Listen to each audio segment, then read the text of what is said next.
Alright guys, here's my take on this Reba Fowler dual flush cistern. Basically, I'm just trying to show you how to get this out of the toilet, without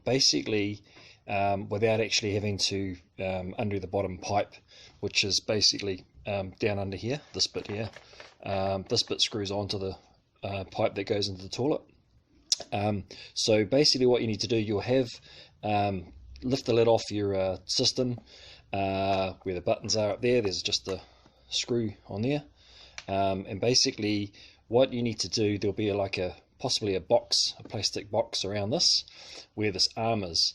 So what you'll need to do is, first off, is basically just on the back here where where I'm pointing to here, you'll just need either your fingers or pliers to undo this screw here, and all you do is just squeeze it together, like so. Just squeeze it together. It's a little bit fiddly, just pull it up a little bit, and yeah, so you just basically pull that up a little bit, pull this pin back. That'll allow you to basically just squeeze this arm so that sort of slides, this arm here slides just away in the box itself. So I'll just put that down for now. So what you've got is, you've basically got this line here. The other thing you'll have to do is, oh no, you should be right. There's a bullcock which sits across sort of here, but you should be able to leave that on. That basically goes on to this other arm here. This is the inlet valve where the water comes in. So anyway, back to this. So what you need is, once you've got that this arm off the side here, right, it's still connected down below to the flapper, which is on the left hand side of the cistern. So when you just move that out of the way, put it to the back like that, it'll just fall down. But anyway, what you need to do is, here is basically the actual piece that you need to unscrew. So how to unscrew that is down here, which sits down in the cistern.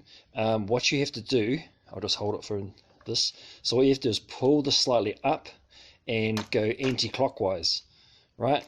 And then see how it slides. So it basically just slides up like so.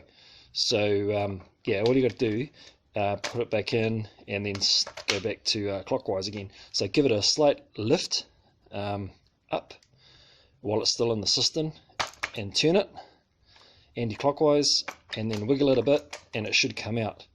So now that you've got this out, at the bottom here is the K-Valve washer.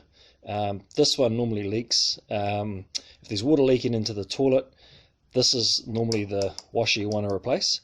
So all you got to do is unscrew, just turn this little plastic guy, just screw that one clockwise until it comes off there, right? And then all you do is just pull this K-valve off like that. There's the K-valve.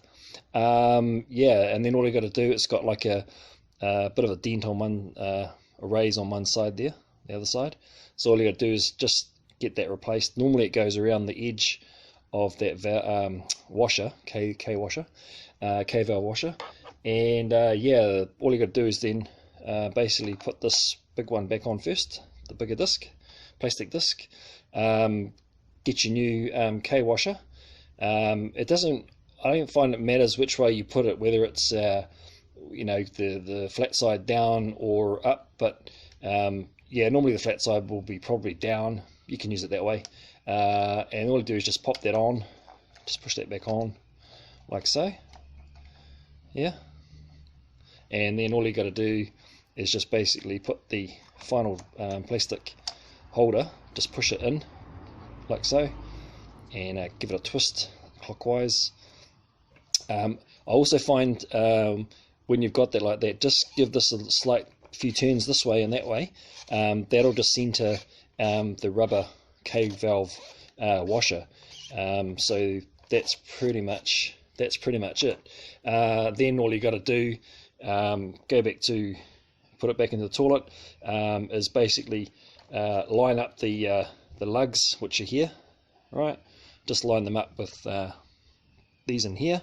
So this is what sits inside in the cistern itself down the bottom, and all you've got to do then is just on a slight angle that way, and just line it up with the holes where it drops in, and then you just give it a snap. You hear it snap like that. That's pretty much back in place. So that's the flapper K-Valve washer there replaced. So hopefully that should stop your leaks. And then all you got to do again is this arm here, which is on the flapper on the side. All you got to do is basically where the hole is there is just line it back up, and then all you do is just put that pin back, just squeeze it a bit on the top there, pull that back, just squeeze it a bit in there, and then you can just pull it up a little bit, and then all you got to do is just put that through. So that just slides like so, up and down on that. So that's it there. So that's your full flush on that side, and your half flush on the other side, and there's the flapper going up and down. So yeah, this is for a Reba, it's a Reba Fowler dual flush cistern, and this piece here in the toilet is probably from about 1988 onwards. I'll just quickly show you the flapper, which you can get these at your hardware store. Basically, it's called a Fixaloo, suits K-Valve, and at the bottom it's got fits Reba Fowler flush button cistern 1988 plus. So this cistern's about 1990, so that's how you replace that one. So you can get these from the your local store. Yeah, that's about it. That's about sort of $7. That valve, that rubber K-Valve, and that's basically fixed the leak. Yeah, so that's it. Hope you guys enjoyed, and hopefully that helps you with getting this Reba Fowler cistern out, because basically you don't want to end up having to undo the bottom bit, which is, this is right at the bottom here, at the bottom pipe. You don't need to undo all that. The hard part here is just undoing this, because if you just turn it like that, it won't actually, well, it will come, but it's a bit tight. So if you just lift it, like I said, if you just basically lift this up a little bit, and then give it a twist, and then give it a wiggle, and it should come out.